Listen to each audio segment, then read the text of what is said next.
평슬라브 위에 경량철골조 지붕을 2중으로 한다는 점에서 비용이 2중으로 들어갈 만큼 공사비 추가가 많이 될까요? 경사슬라브는 타설만 어려운 게 아닙니다. 2중 지붕을 만드는 이유는 방수적인 측면보다는 단열에도 훨씬 유리할 수가 있기 때문입니다. 곽 소장입니다.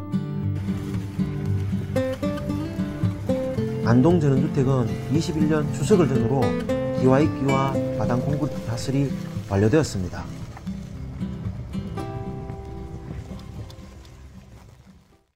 일반적으로 같은 면적이라도 정방형 평면보다는 장방형 평면이 같은 조건이라면 지붕 면적도 벽 면적도 증가합니다.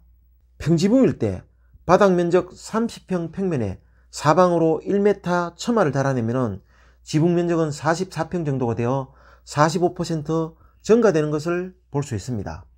여기서 평지붕을 외쪽 지붕으로 전환을 하면 기울기에 의해 지붕 면적이 다시 4% 이상 증가됨을 볼 수 있습니다.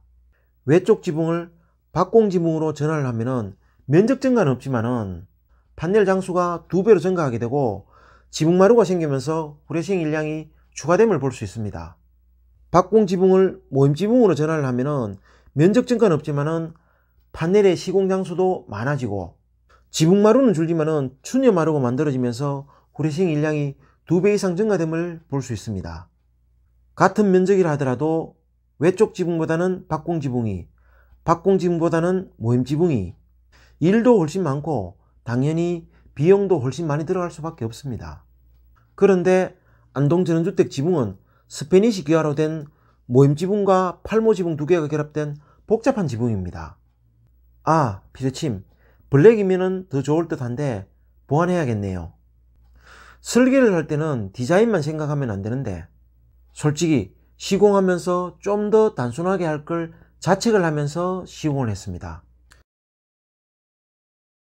모임지붕이나 뾰족지붕을 위해서 경사슬라브를 꼭 타설을 해야 할까요? 안동 전원주택도 마찬가지이지만 저는 평슬라브를 타설하고 그 위에 경량으로 지붕 형태를 만드는 방법으로 시공하는 것을 선호합니다. 지붕공사 비용이 2중으로 들어가는 것이 아닐까요? 당연히 이렇게 묻겠지요. 분명하게 말씀드리지만은 일부 추가 금액이 발생은 하겠지만은 공사비가 2배로 들어가지는 않습니다. 2015년도에 시공했던 803 전원주택도 평슬라브 위에 경량골조로 지붕을 완성한 그런 주택입니다. 시공비 줄이려는 의도 아니냐는 감리와 설계사무실의 의심을 설득하는데 비굴할 정도로 마음이 아팠던 그런 기억이 나네요. 거슬러 올라가면은 IMF 이전에 설계사무실이 감리를 겸하던 시절에 아파트의 박공지붕을 경사슬라브로 타설하면서 불편함, 불합리함을 겪으면서 경사슬라브를 트러스로 대체하는 그런 설계를 하던 시절이 생각이 나네요. 트러스 도면까지 그리고 시공사와 협의를 했지만은 결국은 협의만 하다 끝났는데 제 현장에서 그 한을 한껏 풀고 있습니다. 요즘도 양옥집에 비가 새기 시작하면은 이런 방수 저런 방수 다 해보다가 결국은 지붕 개량 사업을 빌미로 옥상을 덮어 씌우는 그런 경우가 많이 있지요. 오래된 양옥집은 평슬라브와 파라페스로 되어 있고 평슬라브 위에 액체 방수를 하고 나서 구배 보호 몰탈로 마감을 한 경우가 많이 있는데 시간이 지나면서 보호 몰탈에 크랙이 발생을 하고 빗물이 보호 몰탈 하부에 고이기 시작하면은 보호 몰탈 하부의 물이 보호 몰탈로 인해 갈 데가 없어서 더 큰 문제가 생기기 시작합니다. 발포용 우레탄 폼을 방수제로 둔갑시켜서 방수를 해보기도 하고 일회형 우레탄 방수를 롤러로 발라보기도 하다가 결국은 경량철제로 골조를 만들고 판넬 호판으로 지붕 전체를 덮어버리는 그런 경우가 많습니다. 사실 이런 경우 청수의 증가로 볼 수도 있기 때문에 신고 또는 허가 절차를 거쳐야 하지만은 대부분 그냥 합니다. 불법 건축물로 신고가 되더라도 실제로 출입할 수 있느냐, 실제로 사용할 수 있는 공간이 있느냐가 불법이냐 아니냐의 가장 중요한 판단 기준이 됩니다. 엄밀하게 보면은 신고 절차를 거치지 않았다면 사용 가능 여부를 떠나서 불법 건축물은 아니더라도 불법 구조물이면 틀림이 없습니다. 여기서 하나 지붕을 덮어 씌울 때는 온통 방수에 초점이 맞춰지는데 이왕 하는 거 단열이 가능한 공사를 하는 것이 더 좋겠지요. 판넬 호판이 아닌 리얼 판넬로 시공을 하고 그러려면 경량 구조물도 다소 보강을 해야 되겠지요. 물론 지붕 하부 세로면의 단열도 보완을 하고 자 그러면은 평슬라브 위에 경량철골조 지붕을 이중으로 한다는 점에서 비용이 이중으로 들어갈 만큼 공사비 추가가 많이 될까요? 여기서 하나 짚고 넘어가자면은 평지붕보다는 경사지붕이 빗물 처리가 다소는 유리하겠지만은 구조물 자체가 방수가 되지 않는다는 점에서는 큰 차이가 없습니다. 평슬라브는 옥상을 활용하기 위해서 우레탄과 같은 방수를 한다면은 경사슬라브는 결국 방수를 위해서 기와나 싱글 같은 마감재를 이기 전에 방수포로 더 씌우게 됩니다.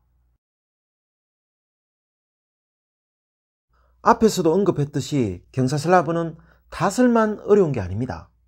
경사슬라브를 만들기 위해서는 계략 같은 바닥 면적의 평슬라브보다도 급부직 공사의 자재도, 폼도, 레미콘도 대략 30-40% 정도 증가됩니다.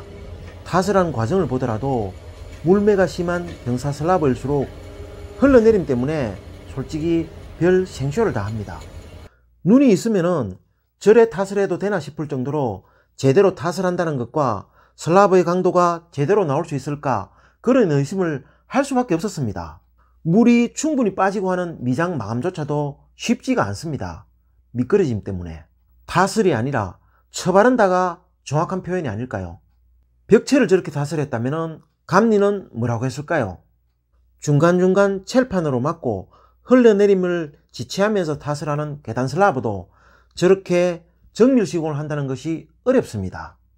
기와든 싱글이든 지붕 마감재를 부착하기 위해서는 최소한의 평활도는 유지되어져야 하는데 경사슬라브의 경사면은 그대로 사용할 수가 없기 때문에 하지철물로 지붕틀을 만들고 그 위에 내수합판을 올리고 방수포를 씌우고 지붕 마감재를 이게 됩니다. 평슬라브에 비해 경사슬라브가 구조체 공사에 훨씬 많은 비용이 들어가고 경량골조 지붕에 비해 적은 비용이 들어가기는 하지만은 경사슬라브 위에 지붕틀을 만드는 공사에도 비용이 들어가기 때문에 이중지붕이라고 하더라도 공사비가 2배로 들어가지는 않습니다. 하지만 평슬라브는 타설을 정석 시공을 할 수 있기 때문에 경사슬라브에 비해 구조적으로 훨씬 안정적인 구조체를 만들 수 있고 경량골조라는 편견과 선입견을 배제를 한다면 구조적으로도 훨씬 유리한 이중의 지붕을 만들 수 있는 셈이 됩니다. 당연히 이중 지붕이기 때문에 방수 처리 면에서도 단열 처리 면에서도 이중으로 할 수 있는 기회가 생깁니다. 분명히 투자할 만한 가치가 있다고 저는 생각을 합니다. 안동 전원주택의 지붕 역시 이중 지붕입니다.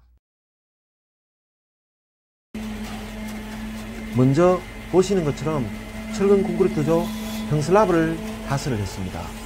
평슬라브 위에는 기본적으로 물이 떨어지지 않는다는 그런 가정을 하지만은 그래도 크랙을 보완하는 정도의 액체 방수를 해줍니다.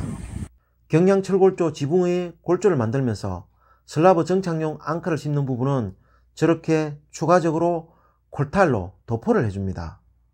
보통 경사슬라브에서는 하지철물 위에 하판을 사용을 하지만은 안동 전원주택은 경량철골조 위에 150mm 준불륜 판넬을 사용을 했습니다.